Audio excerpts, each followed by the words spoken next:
Anak bukan sekedar titipan, tapi amanah yang harus dibimbing menuju surga. Satu hari, seorang ayah muda datang kepada saya dengan wajah yang lelah. "Abah, saya capek," katanya. "Anak saya susah diatur, sering membantah, dan rasanya semua nasihat saya masuk telinga kanan dan keluar dari telinga kiri." Saya tersenyum, dan kemudian saya bertanya, "Kalau kamu marah, biasanya kamu mulai dengan apa?" Lalu dia menjawab dengan kalimat, "Kamu itu kenapa sih?" dan seterusnya. Saya pun tersenyum lagi. Saya katakan kepadanya, "Berarti kamu mulai dengan menyalahkan, bukan dengan mendidik." Banyak orang tua yang ingin anaknya saleh, sopan, taat, berakhlak yang baik, tapi seringkali mereka lupa menyiapkan pondasi pola asuh yang sesuai dengan fitrah anak, pondasi yang diajarkan oleh agama Islam.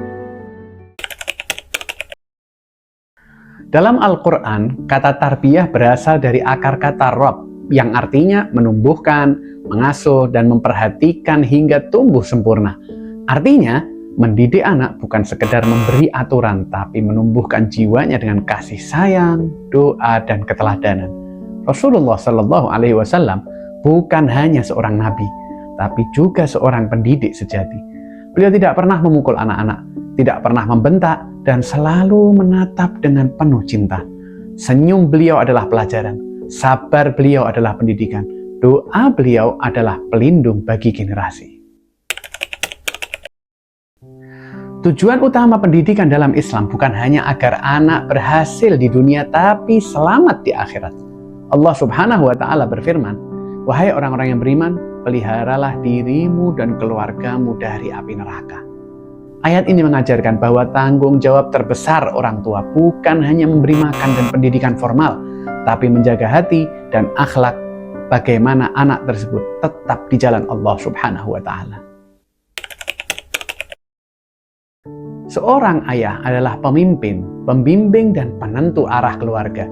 Tapi banyak ayah hari ini kehilangan sentuhan lembutnya karena dia terlalu fokus pada mencari nafkah hingga lupa membentuk jiwa. Seorang ibu adalah madrasatul ula, sekolah pertama bagi anak-anaknya. Dari tutur katanya, anak belajar kasih sayang. Dari sikapnya, anak belajar sabar. Dari doanya, anak mengenal Allah Subhanahu wa Ta'ala. Keduanya bukan bersaing dalam mendidik, tapi berkolaborasi menuju ridha Allah Subhanahu wa Ta'ala.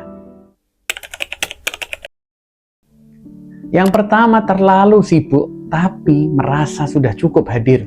Padahal anak itu tidak butuh orang tua yang sempurna. Mereka butuh orang tua yang hadir sepenuh hati. Yang kedua, lebih banyak menasehati daripada mendengarkan. Padahal mendengarkan adalah bentuk cinta yang paling dalam. Berikutnya, menuntut hasil instan. Sedangkan pendidikan anak adalah proses yang panjang, seperti menanam pohon yang berbuah setelah bertahun-tahun. Anak bukanlah kertas kosong, tapi benih yang sudah membawa potensi kebaikan dari Allah Subhanahu wa Ta'ala. Tugas kita bukan mengubah mereka menjadi apa yang kita mau, tapi menuntun mereka, membimbing mereka menjadi versi terbaik dari diri mereka sesuai fitrah yang Allah ciptakan. Karena pada akhirnya, orang tua yang berhasil bukan yang anaknya paling pintar, tapi yang anaknya paling mengenal Allah Subhanahu wa Ta'ala.